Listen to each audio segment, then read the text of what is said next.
तुम्हारे साथ का अनुभव बड़ा निराला है।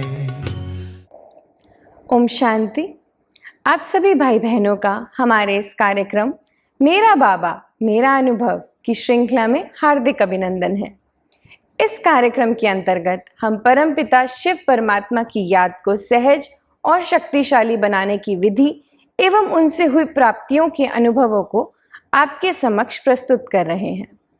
तो आज के हमारे अतिथि हैं बहुत ही रमणीक अनुभवी मूर्त बाबा और परिवार के अति प्रिय आदरणीय कस्तूरी लाल भाई जी। ओम शांति भाई जी। ओम शांति बहन जी। कस्तूरी लाल भाई जी को 1958 में बाबा का परिचय स्वप्न द्वारा मिला।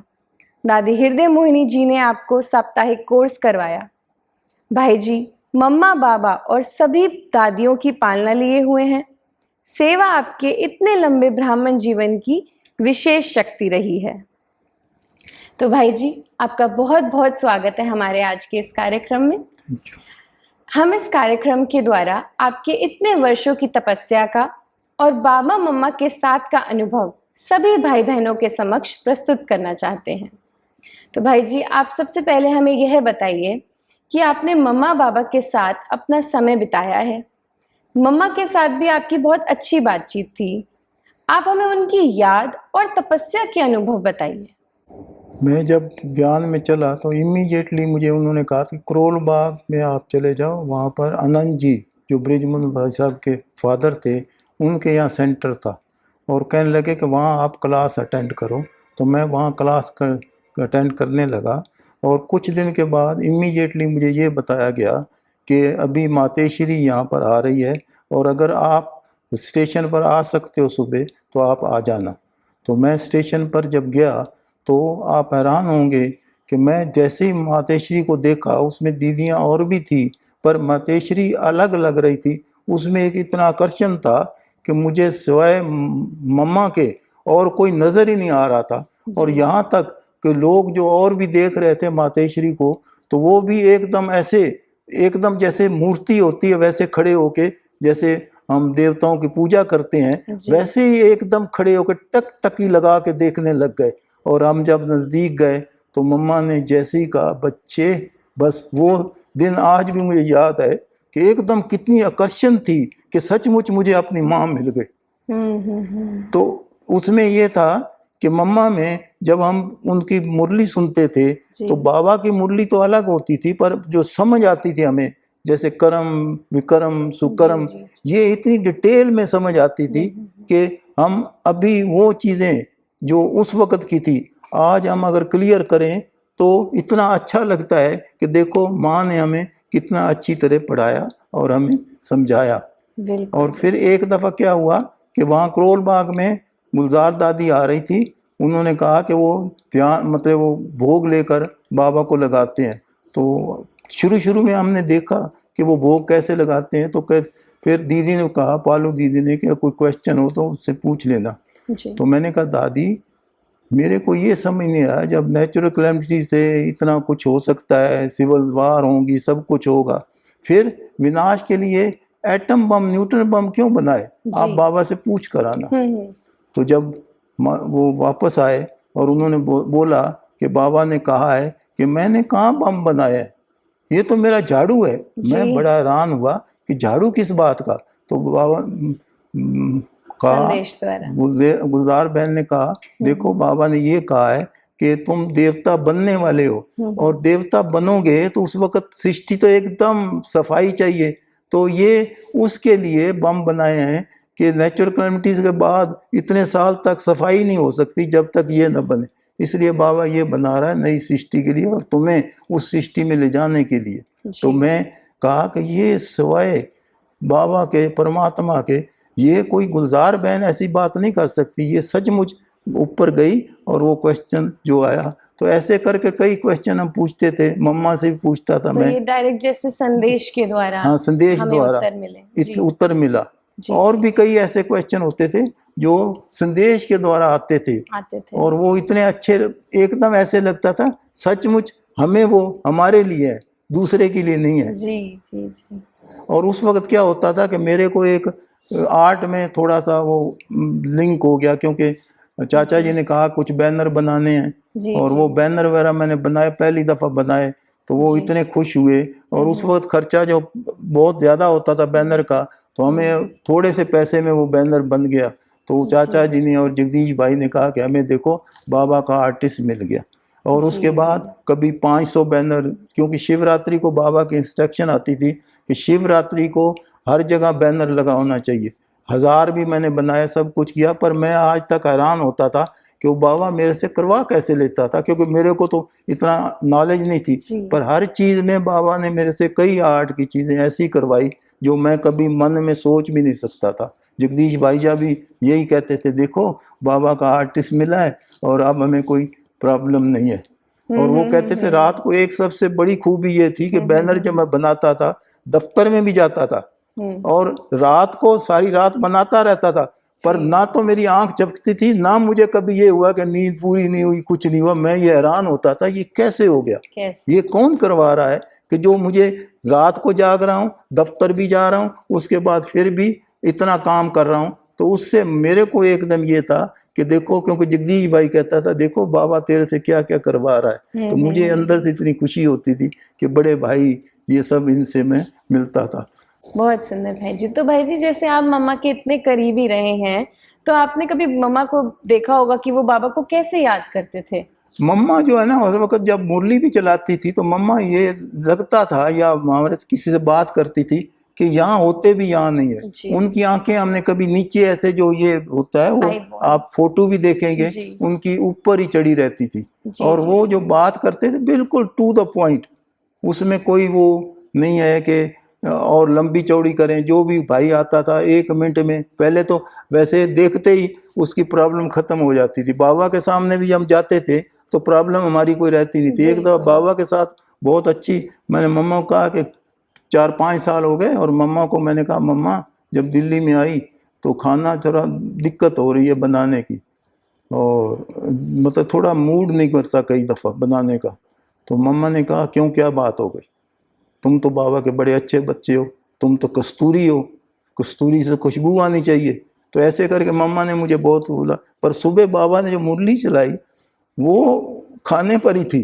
तो बाबा ने कहा कि देखो बच्चे कहीं कहते खाना नहीं बनता, खाना कोई मुश्किल थोड़ी है। आप एक छोटा सा आलू लो, उसके छोटे छोटे टुकड़े करो, और एक टमाटर लो, उसके भी छोटे छोटे टुकड़े, 2 चीज़ें आ गई। उसके बाद आप वो करो, क्या कहते हैं, कुकर वगैरह लो, उसमें सब कुछ चीज़ें डाल दो, और डालकर उसमें आप मिर्चें वगैरह सब डाल के 2 विसल और 2 चपाती खानी होती। सचमुच मैंने मम्मा बाबा को जो खाना खाते देखा, आज तक मेरी खुद भी आदत है कि वो 2 चपाती 1-2 चपाती खाते थे। जी और मैं कहता था पता नहीं कैसे, पर मेरे को भी वही है कि आज तक एक तो खाना मुझे बनाने में कोई प्रॉब्लम ही नहीं होती, जी। चाहे कैसा भी हो, मैं एकदम बना लेता हूँ। और युगल भी हमारे ऐसे थे कि जब बीमार हो तो मैं किसी को बुलाता नहीं था, अपने आप ही खाना उसको भी देता था।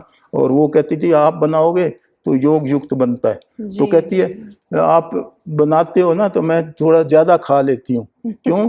मैंने कहा मैं तो बाबा की याद में बनाता हूँ, क्योंकि वो चीज़ बाबा की याद में बनती है तो बहुत बिल्कुल अच्छा बनता है। बिल्कुल। तो तो बाबा ने जो है ना, एक उस वक्त विनाश की बहुत बात थी जी जी कि बाबा जो, और विनाश छोड़ो, बाकी बाबा और मम्मा जो चीज़ कहते थे ये करना है, जैसे खाना पीना बाहर से नहीं खाना, इमीडिएटली खत्म। हालांकि हमारा ब्रदर था वो नाराज भी हुआ, उसने मेरी पिटाई भी की कि ये खाना वाना क्या तुम छोड़ते हो। मैंने कहा नहीं, मुझे मम्मा ने कहा है जी। मैंने छोड़ना। कहते हैं वो तो जादू करते हैं। मैंने कहा जादू वगैरह हो कुछ हो, मैंने नहीं खाना। तो वो दिन गया, आज गया, मैंने बाहर का कभी खाया नहीं। आप हैरान होंगे कि बाबा का जो ये मैंने सीखा हुआ था खाना कैसे खाना, दफ्तर में बाई चांस अगर सब्जी नहीं ले गया तो उसमें मैं उसमें सारा कुछ डाल के ले जाता था, और वहाँ पर सर्दियों में वो हम रख देते थे जी। हीटर पर, वो लगे जी होते जी थे। जी। हाँ जी। तो वो इतनी सब्जी टेस्टी होती थी कि हर एक चाहते थे सब्जी टेस्ट हमें भी कराना। तो बहुत ऐसे सुंदर। करके बाबा ने ऐसी युक्तियां बता रखी थी। बिल्कुल। तो एकदम याद की मम्मा, और जो कहती थी कि जो भी काम करो, खाना बनाओ, चाहे कहीं जा रहे हो, तो आपकी बुद्धि ऊपर होनी चाहिए। आप वहाँ नहीं जा रहे, आप परम धाम में अपने उस मंजिल पर जा रहे। बिल्कुल तो वो इतना अच्छा लगता था कि हम जैसे बस में भी बैठे हैं ऊपर, तो लोग तो इधर उधर बातें कर रहे होते थे, हम आराम से सीधा के परम धाम जा रहा हूँ, और जैसे बहुत सुंदर। पहुँचते थे। और मम्मा एक बात कहती, प्यार से अगर बात किसी से करोगे, हमें अभी तक याद है करोल बाग से हम अजमेरी गेट टांगे पर जाते थे, और जी। कोई कहता टांगा तुम्हारा ऐसे क्या, घोड़ी अच्छी नहीं है, तो मम्मा ने सिखाया था नहीं नहीं दूसरे ढंग से करो। तो हम क्या करते थे, अरे मियाँ तुम्हारी घोड़ी तो बहुत अच्छी है, और ये तो एकदम वो कहते अरे बाबूजी हो रहा जल्दी जल्दी पहुंचा। मतलब ये चीजें हमने मम्मा से सीखी थी बहुत कि सुंदर, बड़े बहुत प्यार से वो। तो ऐसे करके मम्मा के साथ मेरा एक लगाव था, कहते मुरीद है, मतलब मैं हर जगह सभी मम्मा जहाँ जाती थी, पर बाबा से एक बात है, हम जाते जरूर थे पर मम्मा से हर बात कर लेते, चाहे वो अच्छी हो चाहे मतलब कैसे भी दिल में कोई बात आई तो कर। बाबा के साथ हमारा इतनी हिम्मत नहीं होती जैसे थी माँ के साथ हम कुछ भी माँ के शेयर साथ कर लेते हैं क्योंकि तो हमें जी बचपन में मैं अपने फादर से डरता था, जी तो माँ से नहीं डरता था, इधर भी बिल्कुल। और जो बचपन हमने देखा नहीं ना कि 3 साल कैसे पाला होगा, छोटे थे हम, ये था। जी तो जी सचमुच वो माँ से इससे पता लगा कि कैसे पालना होती है। पालना होती है। बहुत सुंदर भाई जी। तो आपने हमें कितना सुंदर मम्मा के साथ का अनुभव हमें सुनाया है। भाई जी, आपके ब्राह्मण जीवन की विशेष शक्ति सेवा रही है ना? जैसे आपको जो आर्टिस्ट बाबा बुलाते थे, तो सेवा आपके पुरुषार्थी जीवन में कैसे मदद करती है? होता क्या था, जैसे मैं अगर थोड़ा सा भी मेरे को कोई ना कोई काम जो है ना, वो जगदीश भाई के साथ पहले अटैच हुआ, उसके बाद जो काम आर्ट देते थे वो मैं हैरान होता था, मैं मना करता था कि मेरे को नहीं आता। वो जब भी आते थे, अरे बाबा करवा रहा है तुम खुद कहते हो, तो वो मेरे से सारे काम मैं करा देता, मतलब बुक कवर बनाना, ये करना वो करना। फिर उसके बाद मैंने जो बाद में ये कॉलेज ऑफ आर्ट से डिग्री भी 7 साल रेगुलर कर ली, और एम यही था कि बाबा की सेवा करनी है। बिल्कुल। और वो सेवा मुझे इतनी काम आई, जो डिग्री वो फिर ऑफिस में भी काम आई, और उसके बाद फिर क्या हुआ, बाबा प्योरिटी भी जब आई तो उसके साथ मैं ब्रिजमोहन भाई साहब से अटैच हो गया। और वो बाबा व्यक्त बाबा ने मुझे, मैंने कहा कि बाबा ने मुझे कहा कि सुखदेव मेरा बच्चा है, तो मैंने कहा बाबा, व्यक्त बाबा से बात की कि बाबा मुझे कोई ऐसा काम दे दो यूनिक हो तो आर्ट में। तो इमीडिएटली मुझे करोल बाग में अपना ब्रिजमोहन भाई साहब ने बुलाया, कहते बाबा ने तेरे लिए काम दिया। मैंने कौन सा, कहते हैं इंग्लिश में मैगजीन निकालना, उससे प्योरिटी का आर्टिस्ट तुम रहोगे।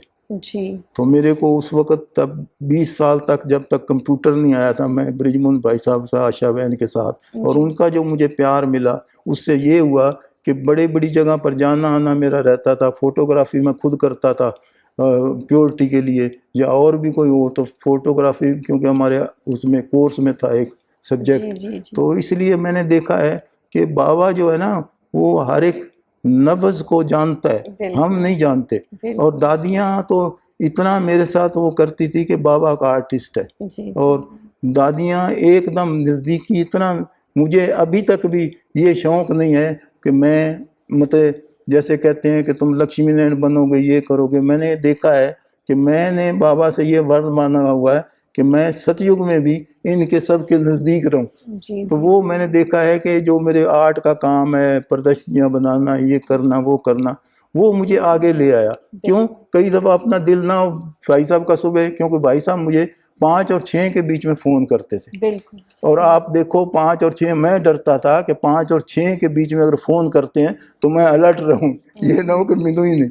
तो वो चीज़ें जो है ना, मुझे एकदम नज़दीक बाबा के लाती रही। और उसकी वजह से युगल अगर बीमार हुई है तब भी देखा है कि वो भी मेरा सहयोग देती थी कि देखो बाबा का काम नहीं रोकना, तुम चले जाओ, बाद में मैं अपने आप जैसे कैसे कर लूँगी। बिल्कुल। तो ऐसे चलता रहा। जैसे आप उनके बहुत ही करीबी संबंध में आए, सन्मान में आए, बड़ों की ब्लेसिंग्स मिली। ब्लेसिंग मिली, बिल्कुल। तो इससे आपके पुरुषार्थ में भी बहुत उन्नति हुई। बहुत उन्नति हुई। बहुत सुंदर भाई जी। तो भाई जी, हमें आप यह भी बताइए कि आप याद में विशेष क्या अभ्यास करते हैं? इतने वर्षों में आपका जो बल बन चुका है, माना जिस पर आपका विशेष अटेंशन रहता है। हमें शुरू से जो योग सिखाया हुआ था ये था कि परम धाम का जब हम चित्र देखते हैं तो हमारा धाम जो है परम धाम में रहने वाले हैं, तो मैं आत्मा परम धाम की हूँ। तो उस वक़्त अपने को लाइट एकदम समझकर ऊपर जाकर बैठ जाते थे बाबा के सामने। और बाबा के सामने कई दफ़ा क्या होता था, कुछ भी नहीं, एकदम डेड साइलेंस के होते थे। पर कई दफ़ा क्या होता था, बुद्धि चलती थी, तब हम कहते थे मतलब वो इमेजिन करते थे कि कैसे हमारे सुख की लाइट, शांति की किरणें, प्रेम की किरणें। और फिर कई दफ़ा होता था, कई दफ़ा बाबा कहता है, कई दफ़ा आप उस वक़्त अपने जो रिलेशन है उनको एकदम ऊपर से जाकर उनके घरों में जाकर ऐसे ऐसे लाइट दो। तो अभी भी हम कई दफ़ा क्या करते हैं कि उसको बीच में 4-5 मिनट ही लगते हैं, तो वहाँ जाए, चाहे चंडीगढ़ है, कोई कहीं है, तो उसको ऊपर से लाइट वो देते हैं। तो वो मुझे योग सबसे अच्छा लगता है। उस वक्त अपना जो है ना फीलिंग नहीं आती। और फिर सबसे बड़ी बात है, आप पौना घंटा बैठे हैं, 1 घंटा बैठे हैं, आपको ये पता ही नहीं लगेगा कि मैं कितनी देर बैठा, ऐसे लगेगा अभी खत्म हो गया, अभी टाइम, अभी अरे इतना जल्दी कैसे हो गया, क्योंकि वो योग की है तपस्या। उसमें फिर क्या होता है, आपको सारा दिन ये योग अगर हम करते हैं तो सारा दिन शक्ति रहती है। और उसमें एक बात है, बाबा ने कहा, अगर तुम, मेरे को एक बात बहुत अच्छी तरह याद है व्यक्त बाबा की, कि बच्चे जितना बिजी रहोगे उतना इजी रहोगे। और मैं जितना मोस्टली, कई दफ़ा मैं नहीं इतना फील करता जितना घर वाले करते हैं कि इतना क्यों इस टाइम काम करते हो, क्यों जाते हो, क्यों आते हो, इतना तो नहीं, आप रेस्ट करो।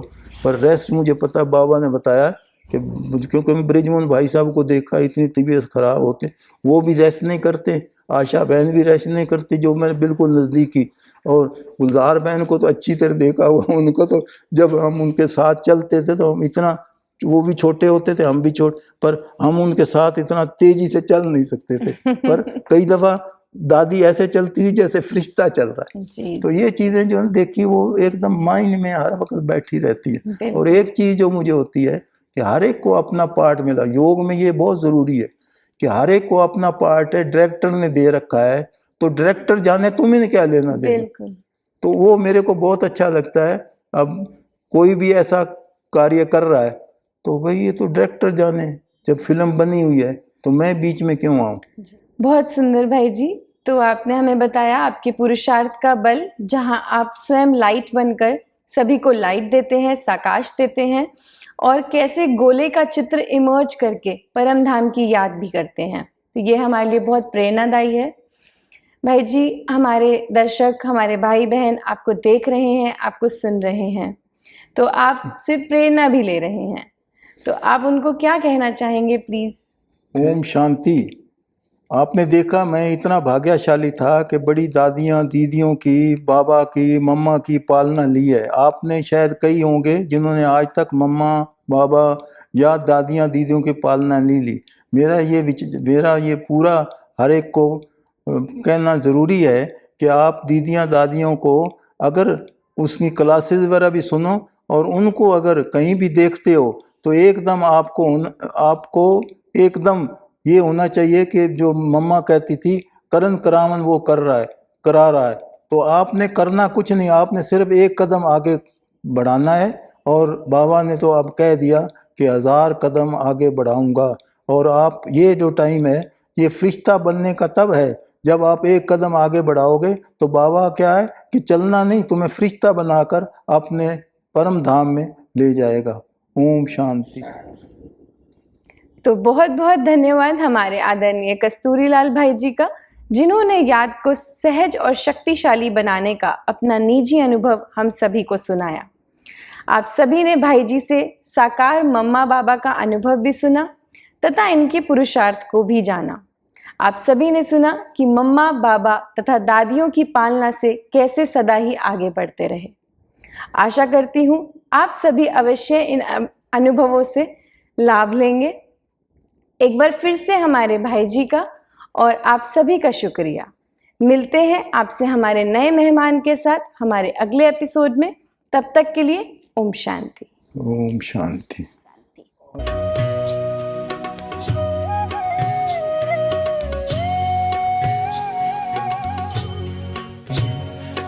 तुम्हारे साथ का अनुभव बड़ा निराला